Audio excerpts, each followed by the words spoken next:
ante lo que es la cirrosis hepática como complicaciones generadas a través de la misma. Nos centraremos a hablar específicamente de encefalopatía y ascitis, haciendo una revisión de lo que fueron el americano del año pasado, el europeo del presente año y la Asociación Americana para el Estudio de Gastroenterología del presente año. Esta imagen se las he presentado continuamente siempre que abro una presentación y el punto es entender los mecanismos involucrados en la encefalopatía, a partir de lo cual se han generado nuevas teorías y nuevas armas terapéuticas. Hemos entendido que la mayor generación de amonio es el intestino, pero es una integridad entre intestino, hígado, músculo, riñón, antes de llegar a lo que es el astrocito, que es la célula choque, y quizá donde más avances hemos tenido es lo que pasa a nivel del sistema nervioso central, a nivel del astrocito, todas las teorías de estrés oxidativo, radiaciones en la permeabilidad mitocondrial que nos llevan a degeneración mitocondrial, y creciente interés es los receptores de glutamato y alteraciones a nivel de la neurona postsináptica con los receptores metabotrópicos o no metabotrópicos que específicamente son excitatorios y hablarían de las primeras fases de la encefalopatía. Hace 2 o 3 años me acuerdo haberles presentado que la encefalopatía hepática tenía predisposición genética en estudios avalados por el doctor Romero Gómez. Les traigo a colación este estudio presentado en el europeo del presente año de un grupo inglés, donde se trató de reproducir específicamente los hallazgos de Romero Gómez, viendo si en una población inglesa e irlandesa la determinación del gen tenía la misma predisposición para presentar encefalopatía hepática. Goy y colaboradores, por lo tanto, estudiaron las variaciones microsatélites del gen promotor de la glutaminasa en 110 pacientes sin episodio previo de encefalopatía hepática. El objetivo del presente estudio fue evaluarlos en el transcurso del tiempo, 3 años y medio aproximadamente, y ver la presencia de encefalopatía. Y a través del tiempo se hicieron mediciones de las variaciones microsatélites en 3 grupos. El primer grupo, 52 pacientes, valorando el alelo corto-corto, el segundo el alelo corto-largo y un tercer grupo con el alelo largo-largo. Y los hallazgos fueron importantes. Vean ustedes, 30 pacientes en este seguimiento de 3 años, punto 1, punto 2, desarrollaron encefalopatía un 17.3%, con una incidencia acumulativa del 24.4%.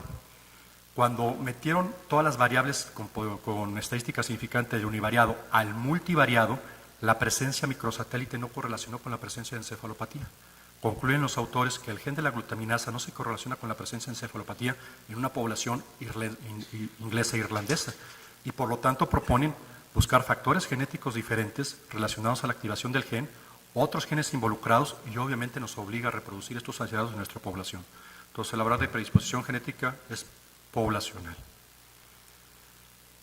Hablando de fisiopatogenia, tenemos todo lo que es la vía constante de inflamación a través del eje intestino-cerebro, y este eje totalmente establecido como un condicionante de encefalopatía nos llevó al siguiente estudio, que es ver el rol de los Toll-like receptor en modular este eje en cuanto a la presencia de encefalopatía hepática. Es un estudio presentado en el europeo a través del grupo del doctor Charifi, y lo que buscaban era ver y reforzar el rol sinérgico que tiene el amonio y la inflamación en la patogénesis de la encefalopatía hepática. Basando estos hallazgos también que cuando ustedes le dan antibióticos a un paciente revierten la encefalopatía, específicamente los antibióticos no absorbibles del tipo la rifaximina, a través de translocación bacteriana y endotoxemia, acción directa a estos niveles. El estudio tuvo 2 fases, 2 estudios. Un primer estudio, un modelo de cirrosis de ratón con ligadura del ducto biliar, al cual le daban a unos antibióticos y a otros no. El antibiótico en cuestión era norfloxacino. A ambos grupos se les midió agua cerebral a través de espectroscopía, citocinas inflamatorias y amonio.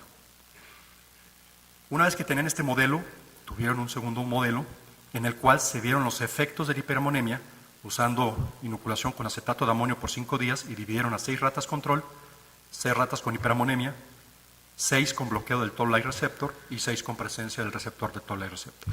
Las muestras plasmáticas y de tejido cerebral fueron evaluadas para citocinas y análisis astroglial a través de espectroscopía, que es la forma más fina de ver los cambios fisiopatológicos a nivel del astrocito. Los resultados, en el primer estudio, que era el modelo de inducción de cirrosis, las ratas cirróticas con hiperamonemia con administración del lipopolisacárido mostraron un incremento, como era de esperarse, del contenido de agua cerebral, esto es el edema cerebral de bajo grado, con una correlación directa de citocinas inflamatorias evidentes en la encefalopatía, que es la interleucina 6, y el factor de necrosis tumoral alfa con una P significativa de 0.001. Pero en el modelo que le daban antibióticos, específicamente la norfloxacina, tenían todos estos niveles reducidos. Empezábamos a ver esta diferencia en cuanto a protección del eje inflamatorio en cuanto a fisiopatogenia de la encefalopatía. Y cuando nos vamos al segundo estudio, lo que era el modelo en ratas, Aquí tienen ustedes las espectroscopías. El grupo control, la interleucina, el factor, se encuentran parcialmente elevados. El glutamato, como producto de detoxificación de la eliminación del amonio a nivel del astrocito en niveles normales, N-acetil de igual manera, sin impacto en el lactato. El grupo que tiene bloqueado la vía del Toll-like receptor prácticamente no expresa esta cascada inflamatoria, pero en el grupo que la tiene conservada y en el que tiene hiperamonemia, ven ustedes los niveles totalmente disparados cuando se compara contra el control y cuando se compara contra el grupo con bloqueo. Por lo tanto, se establece un efecto sinérgico de amonio con inflamación en la condición de la encefalopatía hepática, y cuando hacen una correlación de los grupos C y D contra el A y B, hay estadística significativa. Aparte, a nivel de la espectroscopía, se vieron que estos cambios eran mayormente evidentes a nivel del hipocampo. Las conclusiones de este grupo es que hay un sinergismo de amonio y la endotoxemia en la fisiopatogenia de la encefalopatía, y abre una nueva vía terapéutica que es la modulación y el bloqueo de los receptores Toll-like receptor tipo 4. Tenemos que familiarizarnos, que es la siguiente diapositiva, con lo que es la encefalopatía hepática en cuanto a su nueva nomenclatura. Son las guías del INSEN, ya están muy en boga con todos nosotros, y hablamos de formas ocultas y o formas manifiestas. Hablar de formas ocultas corresponde a hablar de encefalopatía mínima o subclínica y la grado 1, mientras que las formas manifiestas son la 2, la 3 y la 4.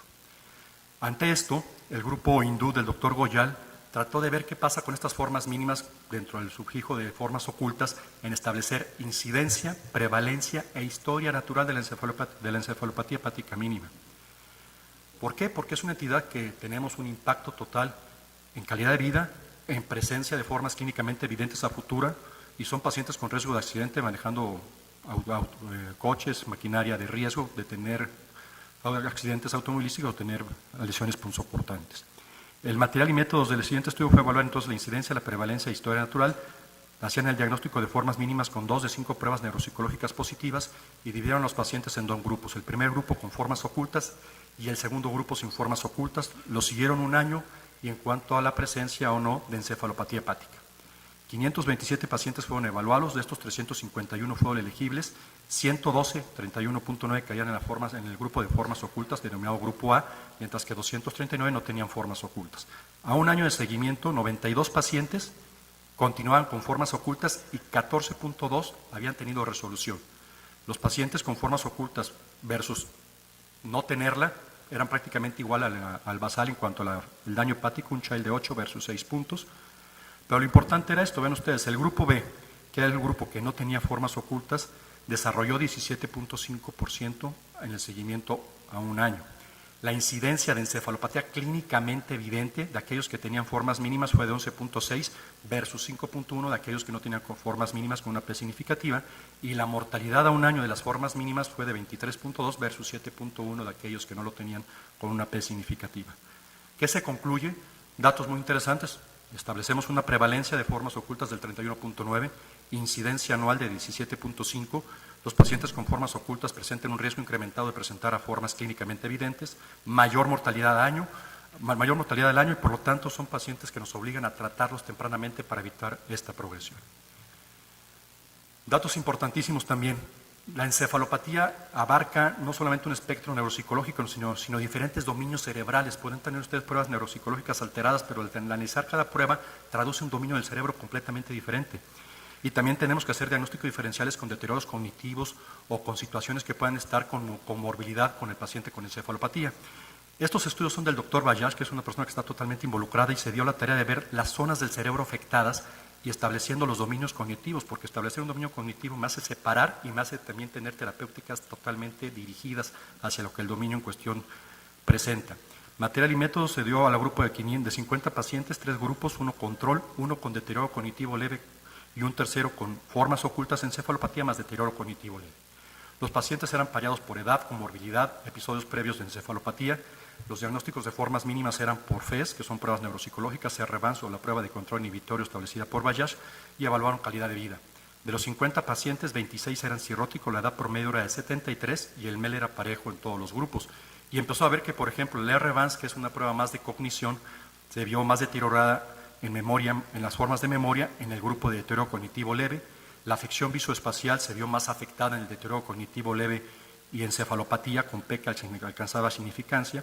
La atención, de igual manera, mayormente afectada en el grupo con encefalopatía y deterioro cognitivo leve. El lenguaje y la memoria inmediata, de igual manera, en el grupo con encefalopatía y deterioro cognitivo leve. Y la motricidad estuvo afectada por igual en ambos grupos.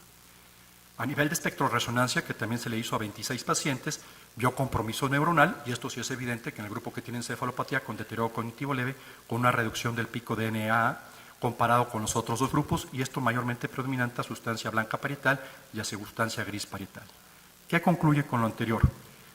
Los pacientes, en este caso un grupo anciano con encefalopatía y deterioro cognitivo leve, tienen dominios cerebrales afectados totalmente diferentes, con un impacto negativo en la calidad de vida, por lo que es prioritario un diagnóstico diferencial adecuado para establecer un tratamiento dirigido a lo que tenemos que reforzar en cuanto al dominio en cuestión y separar que no todo es encefalopatía y también ver las áreas cognitivas. Otro punto importante, el paciente que tiene encefalopatía hepática persistente, ¿qué tanto va a provocar deterioro el que yo no logre resolver la encefalopatía? Poco se sabe en cuanto a esto. El objetivo del presente estudio fue ver el impacto en la función de aprendizaje de los pacientes que tienen encefalopatía persistente. Se incluyeron 3 grupos, 174 pacientes de 3 centros, que era Virginia, Ohio y Roma, y la evaluación de las pruebas neuropsicológicas fue a través de FES, aunado a test de control inhibitorio que se hacía basal y a los 7 días del paciente que permanecía con encefalopatía.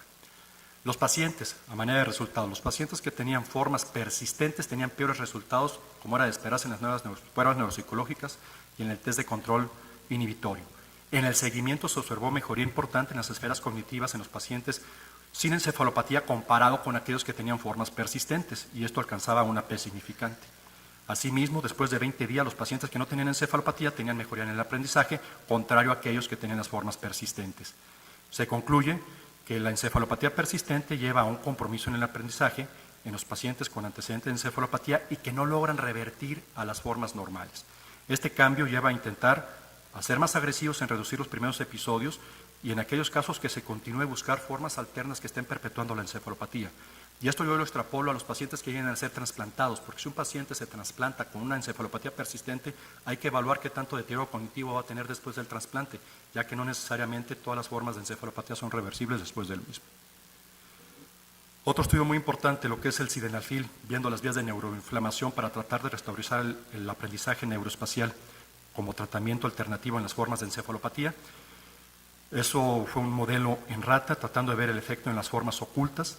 La evaluación de los vellos del mecanismo fue a través de la MAP-Cinasa, evaluando GABA, glutamato, interleucina 6, receptores de MNA, factores de necrosis tumoral y la proteína pre38. ¿Qué mostraron los resultados? Los platones que tenían el modelo de inducción tenían elevación, como era de esperarse, de interleucina 6, de factor de necrosis, de P38, sobreexpresión de las unidades A1 del receptor GABA, que ustedes recordarán que el GABA es inhibitorio, son las formas tardías de la encefalopatía, disminución en las subunidades del receptor de glutamato R1, disminución de las subunidades NR1 y NR2 del receptor postsináptico del glutamato, que es el NMDA, y disminución en el aprendizaje espacial. Cuando a estos ratitas les dan el sildenafil, se normalizan los niveles de interleucina, de factor, de fosforilación de P38, y lo que estaba alterado en cuanto a expresión de receptores postsinápticos se normaliza. ¿Qué se concluye? Que el incremento en la interleucina altera la neurotransmisión y la alteración glutaminérgica, pero cuando uno lo somete a tratamiento con sildenafil hay mejora en el aprendizaje espacial y puede ser una vía alterna de tratamiento a través de modulación de la neuroinflamación en los pacientes con cirrosis hepática. L-carnitina, otro buen ejemplo, esto es orientado a la citotoxicidad, específicamente hablando del astrocito. El objetivo fue evaluar la disminución de la citotoxicidad del astrocito a través de la medicación con L-carnitina. Se utilizaron astrocitos humanos tratados con cloruro de amonio con 10 micromoles, con y sin 25 picogramos por mililitro de L-carnitina. Las células fueron lisadas y se dieron la tarea de ver radicales libres de oxígeno. ¿Y qué encontraron? Los pacientes con amonio obviamente tenían diferencias en cuanto a lo que era el astrocito y a nivel de aminoácidos esenciales como leucina y celucina, pero en aquel grupo en el cual eran tratados con L-carnitina, la citotoxicidad disminuía, los radicales libres de oxígeno disminuían, los niveles de DHL y normalizaban el citoesqueleto del astrocito. ¿Qué se concluye? Que la L-carnitina puede tener un efecto protector contra los efectos tóxicos del amonio en el astrocito a través de regulación negativa de aminoácidos esenciales, específicamente los ramificados. Y las últimas imágenes van orientadas a lo que es la citis. También hubo mucha información sobre la citis, específicamente vámonos a lo que es la citis refractaria. Hay mucho debate todavía en cuanto al uso de los betabloqueadores, qué tanto efecto deleterio pueden tener en los pacientes con ascitis refractaria. El objetivo de este presente estudio fue ver el rol del betabloqueo, qué tan controversial es o qué tan limitado tiene que estar. Fue evaluar los mecanismos de referencia en cuanto a un punto muy específico, que es la disfunción miocárdica. 583 pacientes evaluados que estaban en una lista de protocolo de trasplante hepático entre el 97 y el 2003. De estos 583, 74 eran hombres, la edad promedio de 52, la etiología predominante era el alcohol, y 29% de los pacientes tenían hepatocarcinoma, ascitis refractaria el 34%. No hubo diferencias en el puntaje de MEL de aquellos pacientes que tenían ascitis refractaria versus no. ¿Y qué pasó cuando les daban betabloqueo al 51% que lo recibían? Midiendo específicamente hemodinámica esplénica, cateterismo cardíaco, fracción de erección y resistencias vasculares sistémicas. La mortalidad en la lista de espera fue superior en los pacientes con ascitis refractaria, como era de esperarse. Los pacientes con ascitis refractaria tenían menor presión arterial, menor frecuencia cardíaca, menor gradiente venoso portal, mayor variante venoso portal.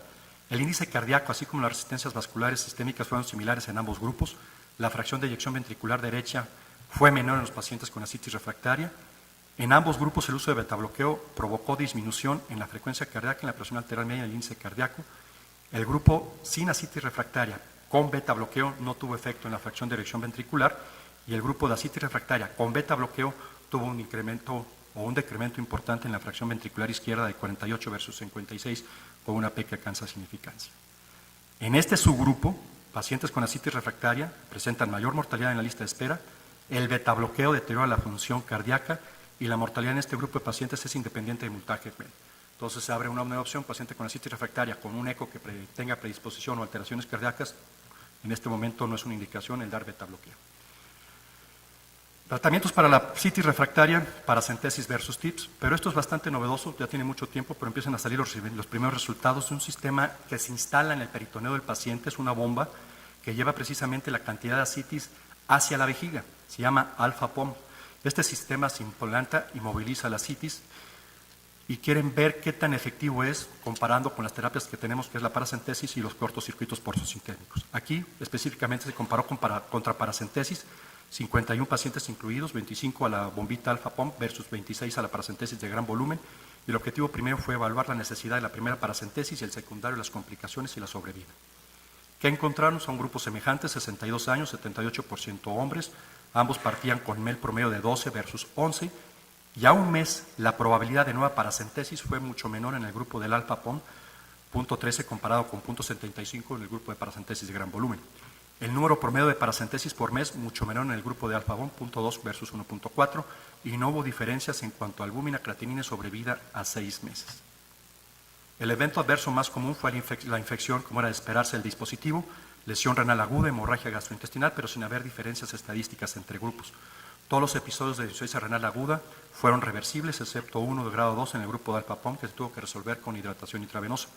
Los eventos adversos serios, más que nada, fueron técnicamente en cuanto al dispositivo, como es el bloqueo o el taparse el catéter peritoneal, y 3 a nivel del drenaje en la vejiga. Y 5 pacientes requirieron reintervención o reposición. Se concluye de manera preliminar que este dispositivo puede ser efectivo en la reducción de la necesidad de las paracentesis en pacientes con ascitis refractaria. El penúltimo estudio que les quiero mostrar son el renacimiento de los acuaréticos. Los acuaréticos creo que en su momento los aventaron demasiado rápido a la clínica y los pacientes se morían porque se tenían que morir por la historia natural de la enfermedad. Pero empezando a rescatar y las combinaciones adecuadas, este estudio es muy bonito, utilizando tolvaptan con midodrina en pacientes con ascitis refractaria. Evaluar el efecto aditivo de la midodrina con el tolvaptan sobre la hemodinámica sistémica, función renal y el control de la ascitis. Se juntaron 50 pacientes cirróticos con ascitis recurrente con criterios de refractaria. Un grupo tenía midodrina 7.5 miligramos 3 veces al día, un segundo tenía tolvaptan 15 miligramos 2 veces al día, y un tercero tenía la terapia combinada de midodrina y tolvaptan, y un cuarto terapia estándar con diuréticos. Los resultados, como era de esperarse, en el grupo de midodrina, aumentos en los volúmenes urinarios, en el grupo del tolvaptan, aumento en el volumen de urinario. En la combinación de midodrina y tolvaptan, todavía mucho mayor el aumento en el volumen urinario. La excreción de sodio urinario a la par, al aumentar el volumen urinario, midodrina y tolvaptan y la combinación de tolvaptan y midodrina aumentan el sodio, la excreción de sodio urinario. Hay una disminución en la actividad plasmática de renina al mes y hay un incremento en la presión arterial media con disminución en las resistencias vasculares sistémicas. No se empeoró la filtración glomerular, no se modificó el estadio MEL y el midodrine y la combinación de midodrine más tolvaptán fue superior a la terapia sola en el control de la citis. La combinación fue superior cuando se comparó midodrine solo versus terapia estándar con diuréticos al mes y a los 3 meses, y la mortalidad fue similar en ambos grupos. Se concluye que la combinación de midodrine y tolvaptán más terapia estándar lleva un mejor control de la citis, y la terapia con midodrine mejora la terapia la sistémica, y la combinada es mucho más favorable el impacto en la terapia, en el control de la citis refractaria. Y el último estudio es midodrine con rifaximina, bastante interesante esta combinación. ¿Por qué? Porque la rifaximina puede disminuir la inflamación generada por el intestino. Entonces dieron la tarea de evaluar el efecto aditivo en 400 pacientes incluidos de noviembre del 2011 a mayo del 2015. 200 eran terapia médica convencional y los otros 200 eran midodrine más rifaximina. Todos eran estándar en dieta baja de sodio, con diuréticos estándar de torsemida y amiloride, y el grupo era recibir 5 miligramos de midodrine cada 12 horas contra rifaximina 800 miligramos al día. Seguidos a 2, 6 y 12 semanas, la paracentesis se realizó cuando la citis era intratable y los resultados fueron bastante interesantes. La presión arterial media subió mayormente en el grupo de midodrine con rifaximina, una pérdida ponderal mayor a partir de la segunda semana, llegando a tener 9 kilos por semana, incremento en el sodio urinario, gasto urinario y el sodio sérico en la terapia combinada de midodrine con rifaximina. La depuración de creatinina se deterioró más en el grupo que seguía solamente con diuréticos, y la respuesta total al manejo de la citis se logró hasta en el 78%, con un impacto en sobrevida que era superior a la paracentesis, con una pequeña alcanzada de significancia. Se concluye que esta combinación, midodrine con rifaximina más terapia estándar, puede ser una alternativa a mejorar la hemodinámica sistémica, controlar la citis refractaria e impactar positivamente en la sobrevida de los pacientes con ascitis. Muchas gracias.